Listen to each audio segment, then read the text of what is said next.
Tesla sitting at 80% every night feels responsible. It isn't always optimal. High state of charge increases voltage stress while the car is parked. That's where calendar aging happens. Lower the daily limit to match your real commute, and you reduce unnecessary high voltage dwell without sacrificing range.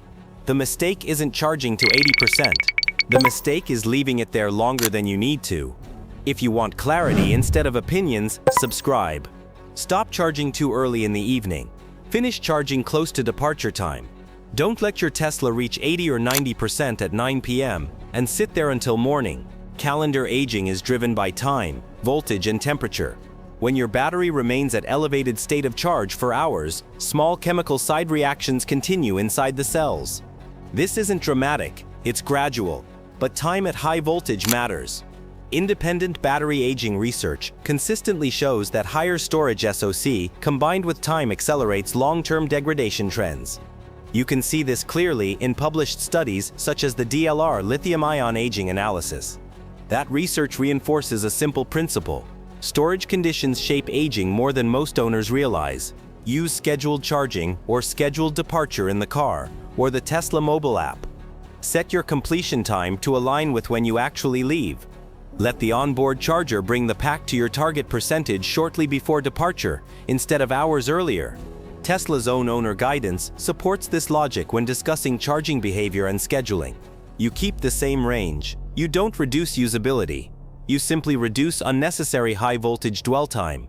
Over years of ownership, that small adjustment influences how gently the battery ages, not because something was wrong before, but because you shortened exposure to conditions that don't need to last all night. Lower your charge limit in hot weather. Lower your charge limit when high temperatures persist. Don't let your Tesla sit at 85 or 90% through a heat wave unless that range is necessary for your routine. Temperature and voltage interact. When a lithium-ion battery remains at elevated state of charge in hot ambient conditions, internal chemical reactions progress faster. Heat by itself is something the car is designed to manage. High SoC by itself is within normal operating boundaries.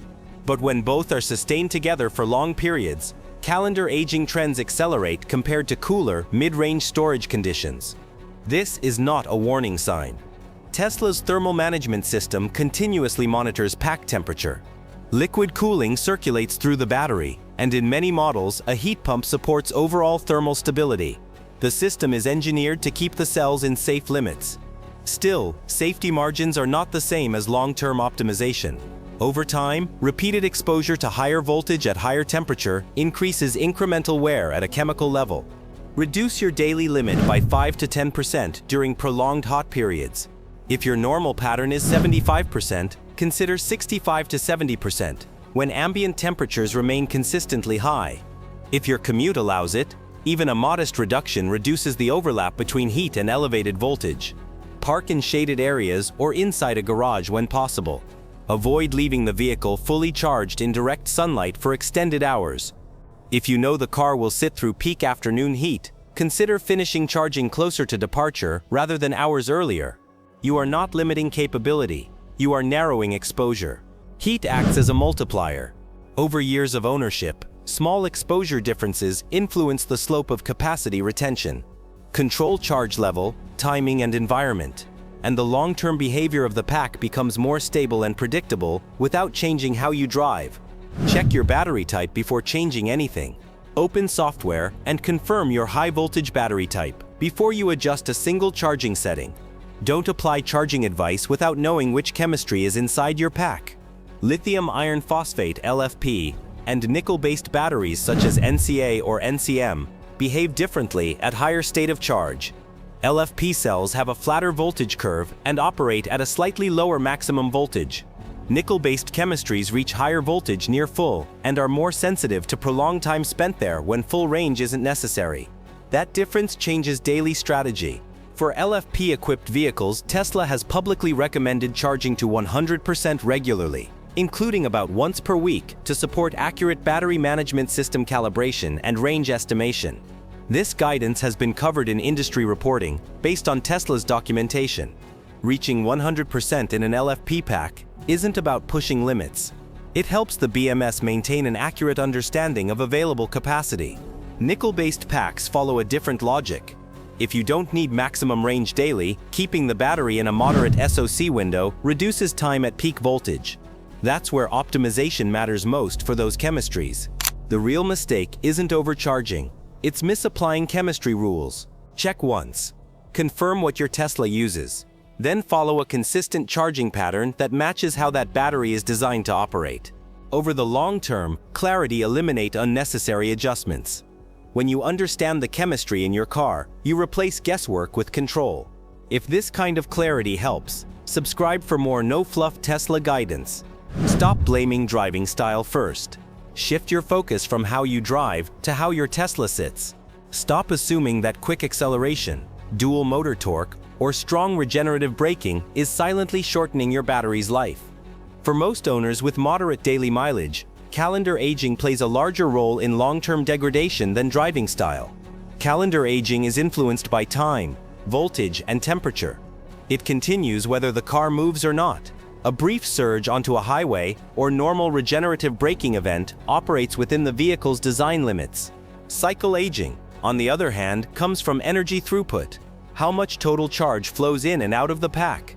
If your daily commute uses 15 to 25% of available capacity, you're running shallow, partial cycles. That's typical usage. Tesla's thermal management system regulates battery temperature during acceleration and DC fast charging. The battery management system monitors current and maintains protective boundaries.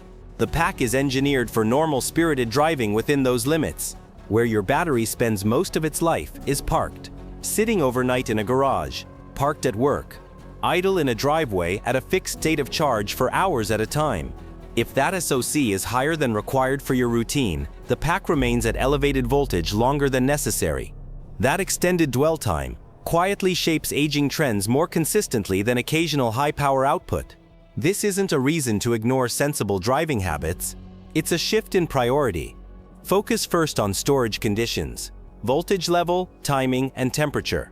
Driving style within normal parameters is already anticipated in the design. When you understand that degradation often accumulates during idle hours rather than dynamic ones, ownership becomes less stressful and more deliberate. You stop worrying about every launch and start managing the factors that truly influence long-term capacity retention. Apply the 3-rule longevity framework. Follow 3 simple rules and stop overcomplicating battery care. First, match your charge limit to real usage. If you consume 25% a day, you don't need to sit at 80%. Set 60, 65, or 70. Enough margin without unnecessary voltage dwell. Second, finish charging near departure. Don't let the pack sit at elevated state of charge for hours if you can avoid it. Use scheduled departure so your Tesla reaches target SOC close to when you unplug. Third, adjust for heat. During sustained hot weather, lower your daily limit by 5 to 10%. Temperature amplifies voltage stress. Reduce one variable when the other rises. That's the framework. You don't need rituals. You don't need extreme low charging. Tesla already builds protection buffers into the pack. The battery management system manages safety margins and usable capacity. Your job is simple. Reduce avoidable stress factors. Voltage exposure, time, heat. When you control those 3, you shape the degradation curve gently over years of ownership. Not dramatically, not urgently, gradually. Consistency beats perfection. If you apply these rules, your range stability over time reflects disciplined behavior, not luck. That's the difference between reacting to capacity loss and managing it from the start. Bottom line, the ownership principle, most battery anxiety comes from chasing the wrong variable. You don't need to obsess over every percent. You don't need to fear acceleration, and you don't need extreme routines. You need controlled exposure. Your Tesla's battery ages based on 3 forces: voltage, time, and temperature. You can't eliminate them, but you can manage them. Match charge to usage. Finish near departure. Adjust when heat rises. That's not perfection. That's discipline. Over years, those small, consistent decisions shape how stable your range feels. Not because something was about to fail, but because you chose to remove unnecessary stress. Understand the system, and the settings stop feeling random. If you prefer practical Tesla ownership without the noise, subscribe,